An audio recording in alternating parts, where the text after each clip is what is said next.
अस्सलाम वालेकुम वरहमतुल्लाहि वबरकातुहू। आप देख रहे हैं टॉप 10 विद GNM और मैं हूं गुलाम नबी मदनी। दुनिया भर से आज की 10 बड़ी और इंतहाई अहम खबरें जिन पर आज हम बात कर रहे हैं। नाज़रीन किराम, आज 18 जुलाई 2020 है और आज दिन है हफ्ते का। ये टॉप 10 विद GNM का शाम का बुलेटिन है। खबरों का सिलसिला शुरू कर लेते हैं। जो आज की पहली बड़ी खबर है यह भारत और चीन के मबैन लद्दाख के अंदर जारी तनाज़े के हवाले से है। नाज़रीन किराम, गुज़श्ता 2.5 माह से चीन और भारत के दरमियान लद्दाख के अंदर तनाज़ा जारी है और पिछले 2 हफ्तों से भारतीय मीडिया झूठ बोल रहा है कि मामलात हल हो गए हैं, चाइना फौजें पीछे हटा रहा है। नाज़रीन किराम, आज एक ताज़ा तरीन तहलका खेज रिपोर्ट सामने आई है। भारतीय खुफिया इदारों ने रिपोर्ट जारी की है कि मशरकी लद्दाख के अंदर DBO सेक्टर के अंदर चाइना की जानिब से वहाँ पर तामीराती काम जारी है और हालिया दिनों में जो मुलाकातें हुई हैं चीनी हुकाम के साथ भारतीय फ़ौजियों की, उन मुलाकातों में ज़बरदस्त एहतजाज किया गया भारत की जानिब से और चाइना को मजबूर किया गया कि वह तामीराती काम को रोक दे, हैवी मशीनरी को वापस निकाल ले और वहाँ पर चेक पोस्टें कायम करने से बाज रहे। नाज़रीन किराम, लद्दाख का ये वो इलाका है जो पहले भारत के कंट्रोल में था, अब चाइना के कंट्रोल में हो चुका है। भारत के खुफिया इदारों की रिपोर्ट के मुताबिक चाइना ने भारतीय जो प्रेशर है उसको कबूल नहीं किया और ना ही मुज़ाकरात के अंदर ये बात मानी है कि वह अपनी तामीराती काम को रोकेगा, बल्कि मज़ीद काम बढ़ाता जा रहा है। मशरकी लद्दाख पूरा का पूरा वो चाइना के कंट्रोल में जा रहा है। भारतीय खुफिया इदारों ने रिपोर्ट जारी की है। मोदी हुकूमत का झूठ बेनकाब हो गया है कि जो वो कह रहा है कि लद्दाख के अंदर चाइना पोजीशनें छोड़ रहा है, फौजें पीछे हटा रहा है और मामलात हल हो रहे हैं। नाज़रीन किराम, हमारे खदशात दुरुस्त साबित हो रहे हैं कि बड़ी जंग की तैयारी जारी है और झड़पें आने वाले दिनों में हो सकती हैं। आगे बढ़ लेते हैं नाज़रीन किराम, जो आज की दूसरी बड़ी खबर है ये भारत और चीन के मामलात के हवाले से है। नाज़रीन किराम, चाइना की दर्जनों कंपनियां इस वक्त भारत के अंदर सरमायाकारी किए हुए हैं और बड़े बड़े हुकूमती प्रोजेक्ट्स का हिस्सा हैं, लेकिन भारत के अंदर से एक ताज़ा तरीन रिपोर्ट सामने आई है जिसमें कहा गया है कि जितनी भी चीनी कंपनियां हैं भारत के अंदर काम करने वाली, उन सब का ताल्लुक पीपल्स लिबरेशन आर्मी यानी PLA जो चाइना की आर्मी है उनसे है और तमाम की तमाम कंपनियां बिल वास्ता या बिला वास्ता वो चीन के लिए जासूसी करती हैं और भारत के इंतहाई अहम राजों से वाकिफ़ हो चुकी हैं।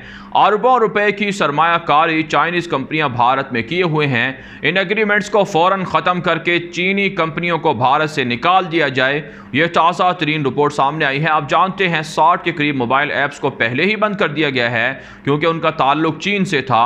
रेलवे प्रोजेक्ट से चाइना को निकाल दिया गया है। अब भारत के दीगर प्रोजेक्ट से भी चीन की कंपनियों को निकाला जा रहा है। टिकटॉक, हुआवे और दीगर जो बड़ी बड़ी कंपनियां हैं उन सब को भारत से दफ्तर बंद करने और वहां से निकल जाने के लिए कहा जा रहा है। इसका मतलब है कि चीन और भारत के दरमियान हालात सुधर नहीं बल्कि ख़राब हो रहे हैं।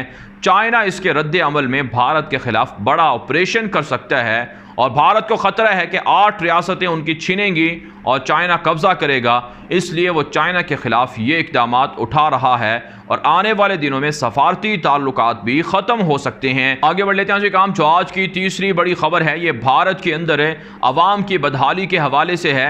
नाज़रीन किराम, मोदी दहशतगर्द की हुकूमत तमाम के तमाम भारतीय सरमाए को करप्शन की नज़र कर रही है। एक ताज़ा तरीन मिसाल सामने आई है कि रियासत बिहार के अंदर तकरीबन 3 अरब रुपए की लागत से तामीर होने वाला पुल सिर्फ 1 महीने के अंदर टूट गया है और 2012 में उसका संग बुनियाद रखा गया और सिर्फ 1 महीना जून में तामीर हुआ, जुलाई में बारिशें आई तो वो पुल बह गया है। 3 अरब रुपए की लागत आई थी। इसका मतलब है मटेरियल कम और सस्ता इस्तेमाल किया गया।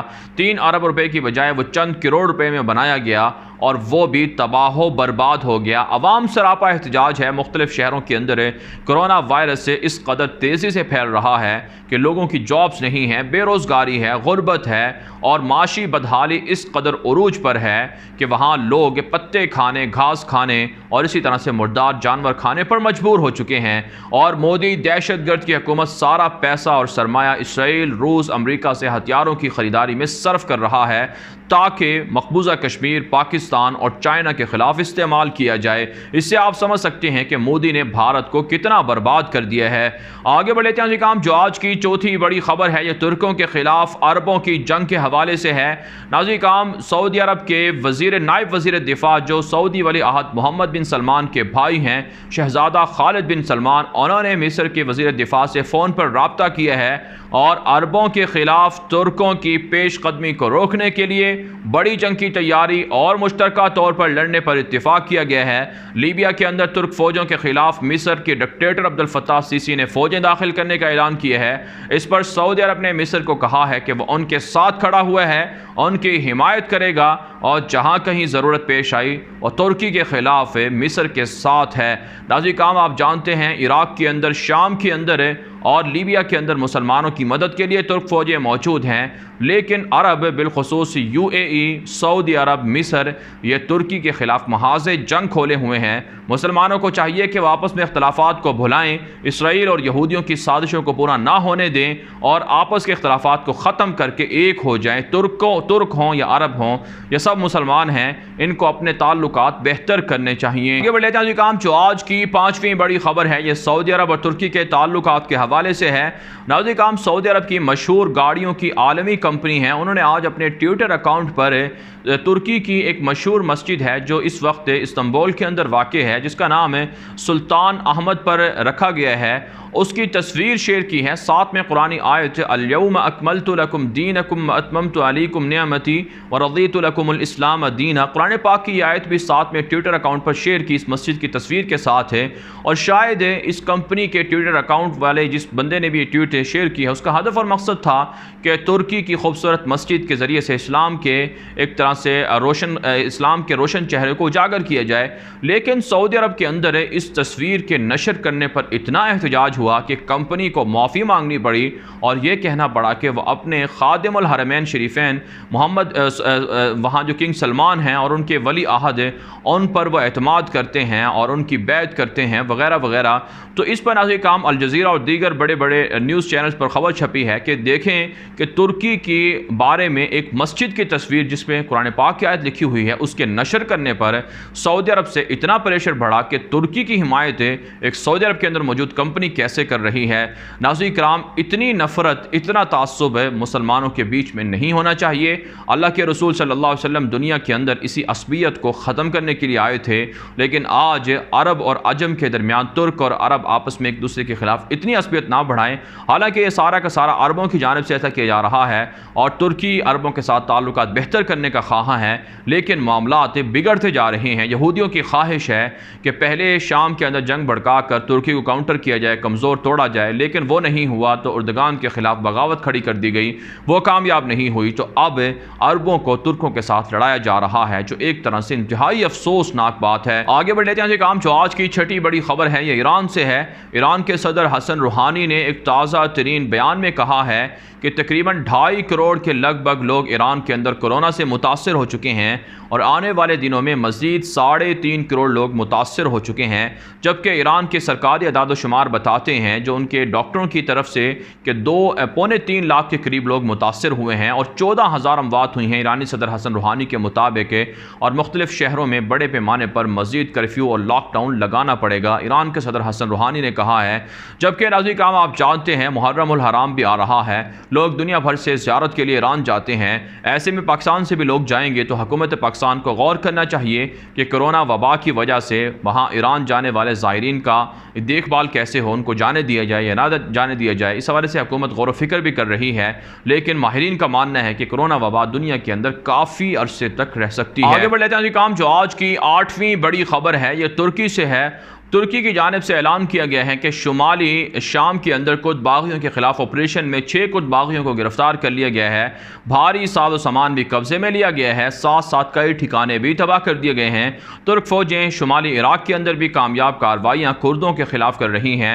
जबकि नाज़रीन काम, तुर्क सदर रजब तैयब एर्दोगान के जो सदारती तर्जुमान हैं उन्होंने दुनिया को एक मरतबा फिर ये कहा है कि आया सोफिया ये इंसानियत की तारीख़ी वर्सा है, मुसलमानों का ये अज़ीमुश शान एक अलामत है इसे किसी भी सूरत मस्जिद से म्यूज़ियम में नहीं दोबारा बदला जा सकता।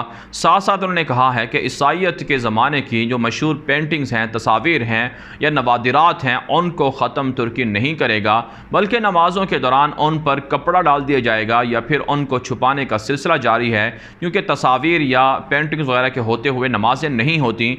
इसलिए तुर्की ईसाइयों के इस तारीख़ी नवादिरात की हिफाजत ज़रूर करेगा। और जब कभी ईसाई यहाँ पर आएँ तो सोचें कि ईसाइयों की ये चर्च हुआ करता था और मुसलमानों के ख़िलाफ़ सलीबी जंगों में वो हार गए और कुस्तुनतनिया मुसलमानों ने फ़तह कर लिया। एक तरह से उनके ज़ख्मों पर यह नमकपाशी होगी कि उनको याद आता रहे कि मुसलमानों के ख़िलाफ़ कितने जुल्म किए, उसका अंजाम ईसाइयों को कैसे भुगतना पड़ा।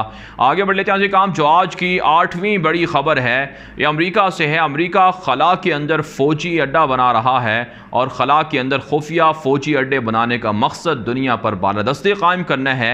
एक प्राइवेट कंपनी से अमेरिका के खुफिया इदारों ने और अमेरिकी हुकूमत ने एग्रीमेंट किया है कि खला के अंदर जो फ़ौजी अड्डा है उसे बनाने में मदद दी जाए। नाज़रीन काम ज़मीन पर, फ़िज़ा पर और इसी तरह से समंदर के अंदर बालादस्ती कायम करने के बाद अब दुनिया खलाई फ़ौज बनाने में मसरूफ़ है। चाइना, रूस, अमेरिका के दरमियान सबकत जारी है और एक दूसरे पर बाजी लेने के लिए कोशिशें हो रही हैं। आगे बढ़ लेते हैं जी काम। जो आज की 9वीं बड़ी ख़बर है यह सऊदी अरब से है।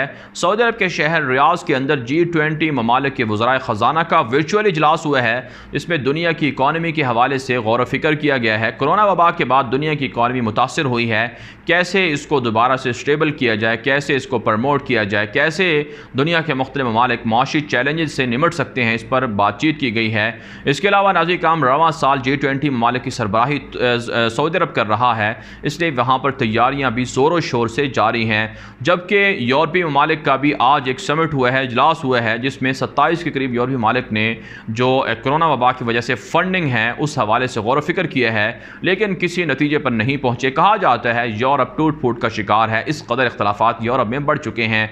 आगे बढ़ लेते हैं जी काम। जो आज की 10वीं बड़ी खबर है यह अफ्रीकी मुल्क नाइजीरिया से है। नाइजीरिया के अंदर बाज़ रियासतों में इस कदर जराइम हैं कि वहाँ पर लोगों को कत्ल कर दिया जाता है। बिलखुसूस मगरबी शुमाली नाइजीरिया के अंदर अब तक 2011 से 9 सालों के दौरान 8000 से ज़्यादा लोग मारे जा चुके हैं जराइम पेशा लोगों की कार्रवाइयों में, और रोज़ाना की बुनियाद पर ऐसे वाक़यात रिकॉर्ड होते हैं। अब वहाँ की हुकूमत ने एक अनोखी ऑफ़र दी है मुजरमों को कि अपनी पिस्तौलें, बंदूकें हुकूमत के हवाले करें और इसके बदले 2 बैल वो बतौर इनाम ले लें ताकि वहाँ से जराइम का ख़ात्मा हो सके। नाज़रीन काम ये अच्छी ऑफ़र है, अनोखी ऑफ़र भी है कि वहाँ से जराइम पेशा लोगों को बैल देकर और उनको हुकूमती धारे में लाने की कोशिशें की जा रही हैं। अफ्रीकी ममालिक के दौलत से मालामाल ममालिक हैं, लेकिन वहाँ पर इस्तेमारी गारत कर अब भी मौजूद हैं जो वहाँ पर हालात को ख़राब करके वहाँ के वसाइल को लूटते हैं। बहरहाल नाज़रीन काम दुनिया भर से थी आज की 10 बड़ी खबरें। इन खबरों के हवाले से आपकी क्या राय है? अपनी राय कमेंट के ज़रिए से ज़रूर हम तक पहुँचाएँ। आज के लिए इतना ही, इजाज़त दीजिए। अल्लाह हाफ़िज़।